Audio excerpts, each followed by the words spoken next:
ATM এর screw খুলছে দুই যুবক। বাইরে থেকে সাফাই কর্মীর নজর পড়তেই একেবারে চোর চোর চিৎকার। সুযোগ বুঝে পালানোর চেষ্টা করতেই পুলিশের হাতে ধরা পড়ে। হইচই পড়ে গেল দুর্গাপুরের নিউ টাউনশিপ থানার বিধাননগর ফাঁড়ির উল্টো প্রান্তের এডিডিএ মার্কেটে।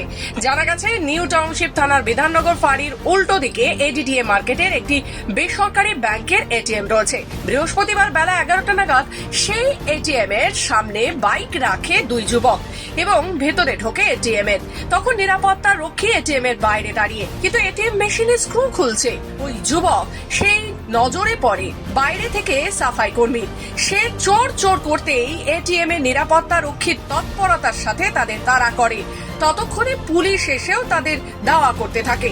এক ফুলওয়ালা সুযোগ বোঝে একজনকে চাপতে ধরে।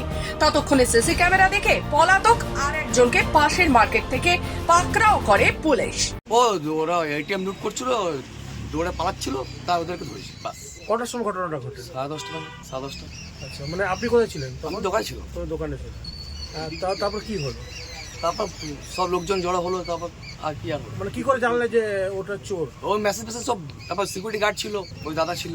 আচ্ছা, ও চিল্লাচ্ছিল, ধর ধর ধর, চোর চোর চোর। এইটা পুলিশ এলো তারপরে? হ্যাঁ, পুলিশ এসছে। পুলিশ এলো। আপনি ধরলেন? হ্যাঁ, আমি তো দোকানে ছিলাম ওই স্পটেই। আচ্ছা। ও এইদিকে ঢুকেছিল। আতঙ্কিত মানুষ এখানকার যারা আশেপাশে আছে, ধরুন তারা দেখছে, ঘর থেকেই দেখছে চুরি হচ্ছে। এর থেকে বড় আর আতঙ্কিত কি হতে পারে আমাদের জন্য? আর বিধাননগরের মতো জায়গায় এরকম ঘটনা হয়, এটা আমাদের জন্য একটা দুর্ভাগ্য।